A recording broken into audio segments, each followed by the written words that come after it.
Amados irmãos, eu já vi alguns pregadores, inclusive teólogos, homens estudiosos, homens conhecedores da palavra de Deus, dizendo que Paulo ele não fala sobre dízimo em suas cartas porque não havia necessidade, porque a igreja certamente estava dando dízimo regularmente, corretamente. Portanto, não havia necessidade dele falar sobre dízimos, mas se alguma igreja não estivesse pagando o dízimo direitinho, com certeza Paulo escreveria falando sobre isso. Tem alguns pregadores, estudiosos e teólogos que sustentam isso. Mas eu lhe pergunto, será que isso é verdade?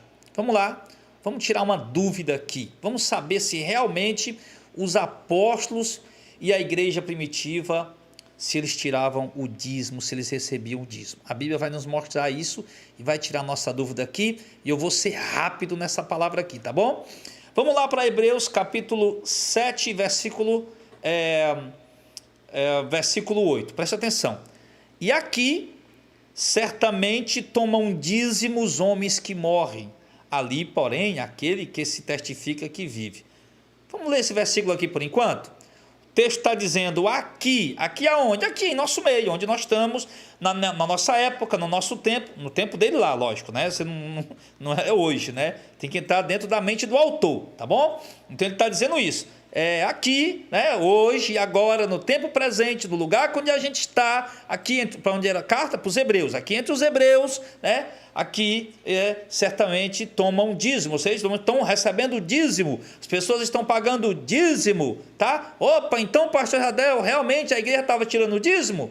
Irmão, presta atenção no versículo, para a gente entender isso, a gente tem que ler o contexto, por isso que eu li só esse texto isolado, tá? Para poder você ficar aí, mas tem que aprender isso, irmão, tem que ler o contexto para entender as coisas.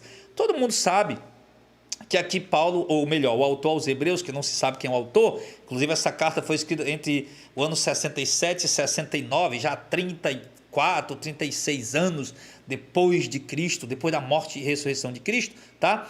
Então observe que o autor, ele continua afirmando, tá? Que tem alguém recebendo o dízimo ali naquele momento. 34, 36 anos depois de Cristo ali, né, por volta do ano 67, 69, Cristo morreu no ano 33, então já tem mais de 30 anos ali, tem gente ali recebendo o dízimo e tem gente pagando o dízimo. Agora, quem é? Tá? Volta alguns versículos e observe, verso 5, os que dentre os filhos de Levi, a tribo de Levi, recebem o sacerdócio, tem ordem, segundo a lei, não segundo a graça, segundo a lei, de tomar dízimo do povo, isto é, dos seus irmãos. Que povo? Que irmãos? Quem era o povo irmão dos levitas? De onde era a tribo de Levi? Hebreus, judeus, tá? Aqui receberam o sacerdócio. Então, eles tinham ordem pela graça? Não, pela lei, de receber dízimo do povo dos seus irmãos. Que povo? Brasileiro? Não. Povo americano? Não. Europeu? Não. O povo, seus irmãos, os próprios judeus, ainda que tenham saído dos lombos de Abraão. Mas aí ele fala que aquele cuja genealogia não é contada entre eles, falando de Melquisedeque, tomou dízimos de Abraão e abençoou o que tinha as promessas. Ora, sem contradição alguma, o menor é abençoado pelo maior. Aqui, agora sim ele chegou. Aqui certamente tomam dízimos homens que morrem. Aqui quem? Homens que morrem. Os filhos de Levi, não foi o que ele falou no verso 5? Preste atenção, tá? Aqui certamente tomam dízimo homens que morrem. Voltamos para o contexto para você entender. Ele está falando da tribo de Levi, ou seja, ainda depois da morte de Cristo, a tribo de Levi continuava recebendo o dízimo e o povo judeu continuava pagando o dízimo. Por quê? Exatamente porque os líderes judeus não receberam Jesus como Messias.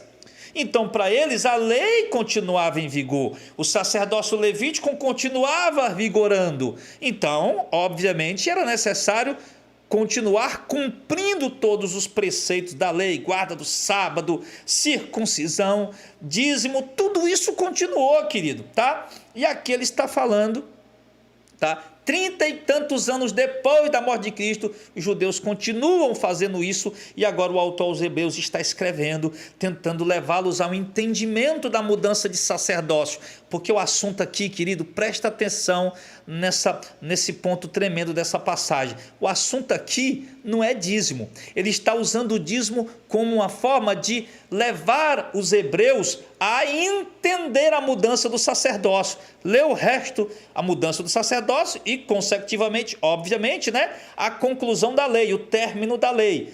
Lê o restante da passagem. Verso número 9, e por assim dizer, por meio de Abraão, até Levi, que recebe dízimo, pagou dízimo. Ou seja, quando Abraão deu o dízimo a Melquisedeque lá, centenas de anos atrás, é como se os próprios levitas também estivessem dando o dízimo a Melquisedeque. E por assim dizer, por meio de Abraão, até Levi, que recebe dízimo, pagou o dízimo para Melquisedeque. Porque ele fala que Cristo é da ordem de Melquisedeque, Melquisedeque estava lá recebendo o dízimo. Ah, pastor, então se o sacerdócio levítico não deveria mais receber o dízimo, então quem tem que receber o dízimo de fato é Cristo, é a igreja? Não, como eu falei, irmãos, o assunto aqui não é dízimo.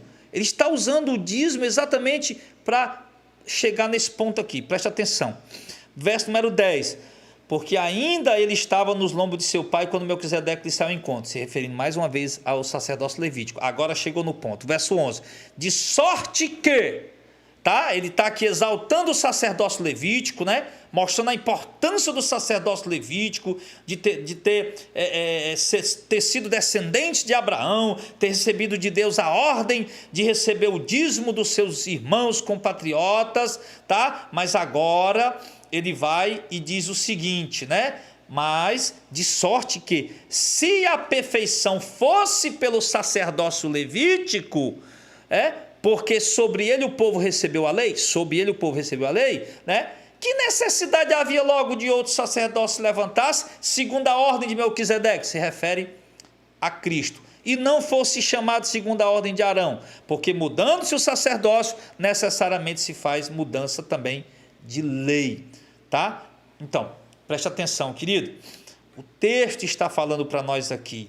O que o texto está falando, o objetivo desse texto, o fundamento dessa passagem, o propósito dessa passagem, não é falar de dízimos, cobrar dízimos, pedir dízimos para o povo, mas de mostrar a transição da lei para a graça, que houve uma mudança, que a lei chegou ao seu fim, quando Cristo tornou-se o sacerdote, e não mais a tribo de Levi, mas agora Cristo é o sacerdote. Então, mudando o sacerdote, muda também a lei, Então é isso que ele está querendo mostrar para o povo judeu, tá bom, querido? Então, mas o que realmente eu quero mostrar para vocês, eu estou mostrando a questão teológica, mas o que eu quero mostrar para vocês realmente, querido, é isso aqui, que o autor aos Hebreus está afirmando que mesmo mais de 30 anos depois de Cristo, a tribo de Levi continuava recebendo o dízimo e o povo continuava recebendo o dízimo. Aí eu te pergunto, o povo continuava pagando o dízimo. Está aí, está claro.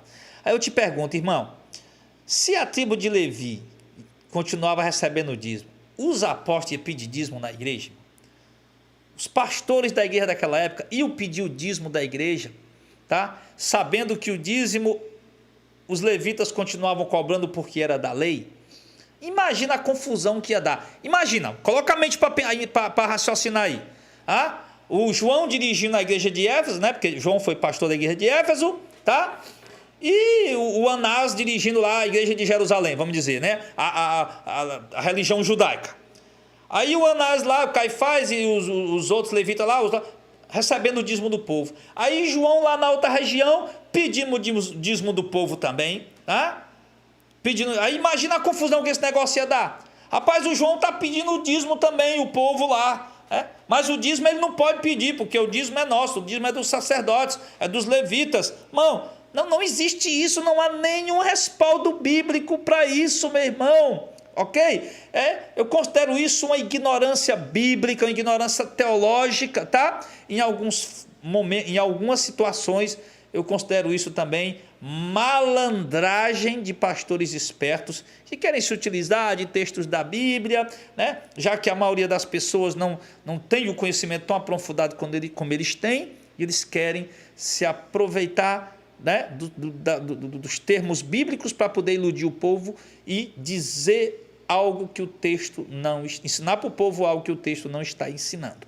Tá? Então, o texto é muito claro, a igreja não pedia dízimo. Aqui, ele diz lá, aqui, verso 8, aqui estão recebendo dízimo os homens que morrem, ou seja, os levitas estão recebendo o dízimo, os levitas continuam recebendo o dízimo, tá? Mas depois ele fala de que se a perfeição tivesse vindo pelo sacerdócio levítico, não tinha necessidade de um novo sacerdócio, que nem da tribo de Levi era, nem da casa de Arão, mas da ordem de Melquisedeque. Então, querido, vamos parar com essa coisa, tá bom? Vamos parar com essa ilusão, com essa meninice. A igreja jamais pediu dízimo no tempo dos apóstolos, e Paulo não escreveu sobre dízimo em suas cartas, pedindo dízimo para o povo, exatamente porque a igreja não tinha essa prática. A única coisa que Paulo fala sobre dinheiro em alguns momentos na sua carta é sobre ofertas voluntárias, contribuições voluntárias. A igreja precisa de dinheiro? Precisa, é lógico, tá? Mas cada um contribui segundo propõe no coração, do jeito que quer, quando quer, do jeito que pode, quando pode, meu irmão, e ele não tem que prestar conta a ninguém com isso, a não ser com Deus. Tá bom, queridos? E nem precisa ser cobrado para dar ou para não dar. Isso vai depender da voluntariedade de cada um, ok? Não se deixe iludir pelas falácias teológicas dos artistas teológicos que nós temos por aí. Ok? Um grande abraço, Deus abençoe, esperei ter contribuído um pouco mais para o entendimento de vocês.